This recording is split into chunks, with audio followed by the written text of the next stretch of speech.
श्री सुखदेव जी महात्मा बोले, हे राजा परीक्षित, समस्त मथुरा वासियों को द्वारिका भेजने के उपरांत जब नगर से बाहर निकले तो नारद के बतलाए पहचान के अनुसार पीतांबर वस्त्र और मोर मुकुट धारण किए हुए उन्हें दूर से ही देखकर पहचान गया, किंतु उनके हाथ में अस्त्र शस्त्र न देखकर विचार करने लगा कि यह तो मेरे सन्मुख अस्त्रहीन होकर आया है, अतः अस्त्र लेकर युद्ध करना रणनीति के विरुद्ध है। सो उसने अपना अस्त्र रथ पर रख दिया और स्वयं निहत्था होकर रथ से नीचे कूद पड़ा और ललकारते हुए बोला, अरे कृष्ण, तू मेरे सामने बिना अस्त्र के आया है, सो मैं भी तुझसे खाली हाथ लड़ने के लिए आ रहा हूँ। उसे अपनी ओर आता देखकर लीला बिहारी रण छोड़कर भाग चले। कालियवन उस समय जोर जोर से पुकारता हुआ उनके पीछे दौड़ने लगा और कहता भी जा रहा था कि मुझे कंस एवं जरासंध मत समझना, मैं काल का भी काल हूँ, इसी कारण मेरा नाम कालियवन हुआ। जरासंध को हराकर तू यह समझने लगा कि तेरे समान वीर पृथ्वी पर नहीं है। रणभूमि में पीठ दिखाकर भागना योद्धाओं के लिए लज्जाजनक होता है। यदि तू अपने को पराक्रमी समझता है तो ठहर और मुझसे युद्ध कर। हे राजन, कालियवन के इस प्रकार कहने पर भी श्री श्याम सुंदर न रुके, वे भागते ही रहे।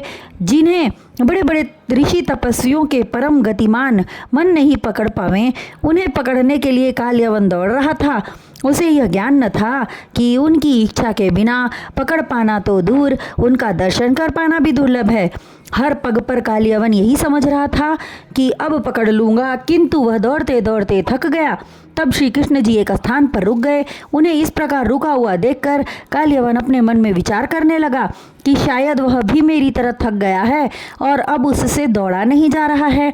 ऐसा विचार करके दुगने उत्साह से वह उनकी तरफ पुनः दौड़ा, किंतु संसारी प्राणी को यह ज्ञान न था कि लीला बिहारी उसे अपनी लीला दिखा रहे थे। जब वह कृष्ण जी के कुछ निकट आया तो वे पुनः भाग चले और गंधमादन पर्वत की एक कंदरा में प्रविष्ट हो गए। उस कंदरा में बहुत दिनों से राजा मुचकुंद सो रहे थे। उन्हें देखकर भगवान श्री कृष्ण मंद मंद मुस्कुराते हुए अपना पीतांबर उतारकर उन्हें ओढ़ा दिया और स्वयं छिपकर खड़े हो गए। उस समय कालियवन क्रोध में पागल हो रहा था। श्री कृष्ण जी को कंदरा में प्रविष्ट होते हुए देखा था। जब वह पहुंचा तो पीतांबर ओढ़े राजा मुचकुंद को सोते देखकर अभिमान भरे स्वर में बोला, अरे कपटी कृष्ण, जो वीर पुरुष होते हैं वे युद्ध भूमि छोड़कर पलायन नहीं करते, तू बड़ा डरपोक निकला। मुझे तो आश्चर्य होता है कि कैसे तूने राजा कंस के भेजे हुए दैत्यों को मार डाला और उसके बाद मथुरा में आकर महाबली कंस को मारा। मुझे संदेह हो रहा है कि कंस को मारने वाला तू नहीं हो सकता, क्योंकि तू तो बड़ा डरपोक है। मेरे डर से भागकर तू यहाँ आकर सो गया, किंतु मेरे हाथों से अब तू नहीं बच सकता। इस प्रकार के वचनों का उच्चारण करते हुए कालियवन ने सो रहे राजा मुचकुंद को जोर से लात मारी। प्रहार से उनकी निद्रा भंग हो गई और उन्होंने अपनी आंखें खोल दी। हे राजन, जब उनकी दृष्टि कालियवन पर पड़ी तो वह कालियवन उसी समय उनके तेज से जलकर भस्म हो गया। इतनी कथा सुनाने के पश्चात श्री सुखदेव जी उन्हें राजा मुचकुंद की कथा सुनाते हुए बोले, हे राजन, मानधाता के पुत्र राजा मुचकुंद चक्रवर्ती राजा थे। उनके तेज प्रताप का जितना भी वर्णन किया जाए कम है। वे भूमंडल के अनेकानेक राजाओं को जीतकर अपने अधीन कर चुके थे। उन्होंने पुण्य कार्य करके अधिक शक्ति अर्जित की। एक बार देवता और असुरों के बीच घमासान युद्ध हुआ। उस युद्ध में देवताओं की बुरी तरह पराजय हुई और दैत्य विजयी हुए तथा इंद्र का इंद्रासन छीनकर स्वयं जा विराजे। तब देवराज इंद्र अत्यंत उदास होकर अन्य देवताओं को अपने संग लेकर राजा मुचकुंद की शरण में जाकर सहायता के लिए प्रार्थना करते हुए कहने लगे, हे राजन, दैत्यों ने हमारा सिंहासन छीन लिया। हम आपकी शरण में आए हैं, आप हमारी सहायता कीजिए।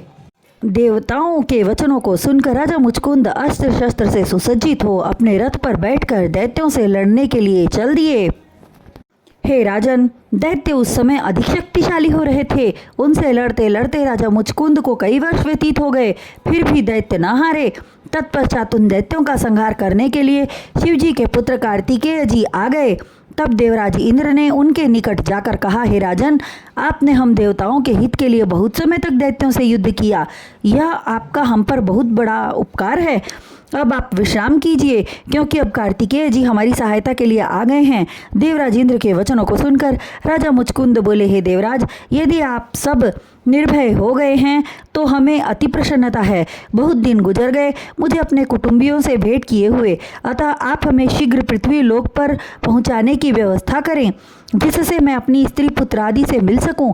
यह सुनकर इंद्र जी कहने लगे, हे राजन, आप शायद यह नहीं जानते कि देवताओं का एक दिन मनुष्यों के 100 वर्ष के बराबर होता है।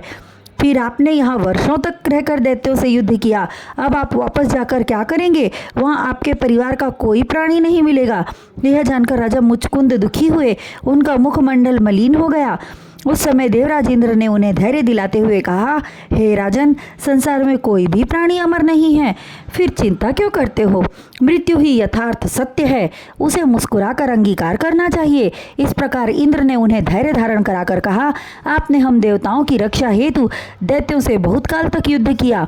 हम सब आपके आभारी हैं और प्रसन्न होकर वर देना चाहते हैं।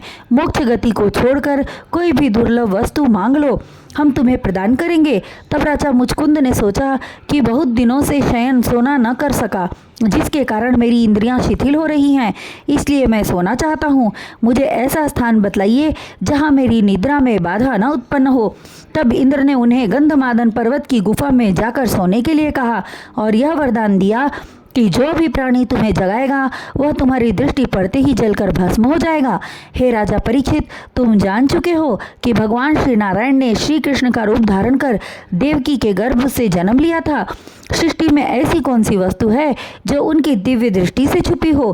कण कण में निवास करने वाले श्री नारायण यह जानते थे कि इंद्र से निद्रा का वर प्राप्त कर राजा मुचकुंद गंधमादन पर्वत की गुफा में सो रहे हैं और उन्हें देवताओं के वरदान को भी सत्य सिद्ध करना था। इसलिए वे भागकर गिरिकंदरा में जा छिपे और अपना दुशाला गुफा में सो रहे मुचकुंद को उड़ा दिया। उसके बाद की कथा का वर्णन मैं तुमसे कर चुका हूँ। हे राजन, काल यवन के भस्म होने के उपरांत उनकी दृष्टि भगवान श्री कृष्ण के श्री विग्रह मुख पर पड़ी। उनका मुखमंडल सैकड़ों सूर्य के समान चमकता देखकर मुचकुंद की आंखों में आश्चर्य उभर आया। वे एकटक श्री कृष्ण जी को निहारते ही रह गए। तब भगवान त्रिलोकपति ने अपने चतुर्भुज रूप में उन्हें दर्शन दिया। उनके दिव्य रूप को देखकर राजा मुचकुंद उन्हें दंडवत प्रणाम कर हाथ जोड़कर कहने लगे, आपका मुख चंद्र सूर्य के समान प्रकाशमान है। दिव्य तेज से गुफा का कोना कोना उजाले से भर गया है। मैं नहीं जानता कि आप सूर्य हैं, चंद्र हैं अथवा 3 महान विभूतियों ब्रह्मा विष्णु महेश में से एक हैं। कृपा करके मुझे अपना नाम, जन्म एवं गोत्र बतलाने की कृपा करें, जिससे आपका पूरा परिचय मुझे प्राप्त हो। राजा मुचकुंद के विनयपूर्ण वचनों को सुनकर श्याम सुंदर जी कहने लगे, हे राजन, मैं अनंत नाम वाला हूँ। मेरे नाम, जन्म तथा कर्म की गणना कर पाना संसारी मनुष्यों के ज्ञान से परे है। मैं त्रिकालदर्शी हूँ। अंतर्यामी भगवान कहते हैं, कच्छप अवतार, वाराह अवतार, नरसिंह अवतार, मत्स्य अवतार आदि मेरे ही रूप हैं, किंतु इस बार पृथ्वी का भार उतारने के लिए माता देवकी के गर्भ से जन्म लिए, इसीलिए मुझे देवकी नंदन कहते हैं। पिता वसुदेव जी हैं, इसलिए मेरा एक नाम वासुदेव हुआ। मेरा जन्म होने के पश्चात राजा कंस के भय से पिता श्री ने मुझे अपने मित्र नंद जी के घर पहुंचा दिया। मेरा लालन पालन नंद बाबा ने किया, इसलिए मुझे नंद नंदन भी कहते हैं। माता यशोदा मुझे प्यार से कन्हैया कहकर पुकारती थी। सो मेरा एक नाम यह भी है। जब मैं नंद बाबा की गौएं चराने वन में जाने लगा तो एक वंशी मुरली बांसुरी सदैव अपने पास रखने लगा। सो ब्रजवासी मुझे मुरली मनोहर कहने लगे। वृंदावन में गोपियों के साथ रासलीला किया करता था।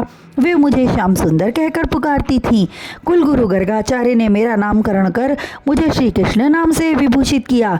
हे राजन, बाल्यकाल से लेकर अब तक मैंने पूतना, अकासुर, बक्कासुर, कागासुर, प्रलंबासुर, धेनुकासुर और भी अन्य कई राक्षसों का वध करने के पश्चात अपने मामा कंस का हनन कर पृथ्वी से पाप का भार कम किया है। राजा जरासंध मुझसे 17 बार युद्ध करने आया और हर बार पराजित हुआ। तब वह म्लेच्छराज कालियवन से सहायता की भीख मांगी। कालियवन उसका सहायक बनकर मुझे मारने आया था, सो तुम्हारी दृष्टि से जलकर भस्म हो गया। भगवान श्री नारायण के मुख से इस प्रकार के वचनों को सुनकर राजा मुचकुंद अत्यंत दीन होकर उनकी स्तुति करते हुए कहने लगे, हे भगवान, शयन के कारण मेरी समस्त इंद्रियां शिथिल थी, जिस कारण मुझे आपके स्वरूप का ज्ञान न रहा। हे स्वामी, मुझसे अनजाने में अपराध हुआ है और यह चिंता सताई जा रही है कि जिस त्रिभुवनपति का दर्शन प्राप्त करने के लिए ऋषि, मुनि, ध्यानी, तपस्वी हजारों वर्षों तक तपस्या करते हैं, उन्हें मैं अपने सन्मुख देखकर भी पहचान न सका। मुझसे बड़ा अभागा कौन होगा? हे प्रभु, मैं बहुत समय से संसार रूपी माया जाल में फंसा हुआ हूँ। किस प्रकार मैं इस माया रूपी चक्रव्यूह से बाहर निकलूंगा? तब भगवान श्री कृष्ण सदैव की तरह मंद मंद मुस्कुराते हुए कहने लगे, हे मुचकुंद, तू धन्य है और धन्य है तेरा ज्ञान। हम तुमसे अति प्रसन्न हैं, अतः तुम वर मांगो, हम तुम्हें मनचाही वस्तु प्रदान करेंगे। हे राजा परीक्षित, श्री कृष्णचंद्र के वचनों को सुनकर राजा मुचकुंद विनम्र भाव से बोले, हे जगत पिता अभिलाष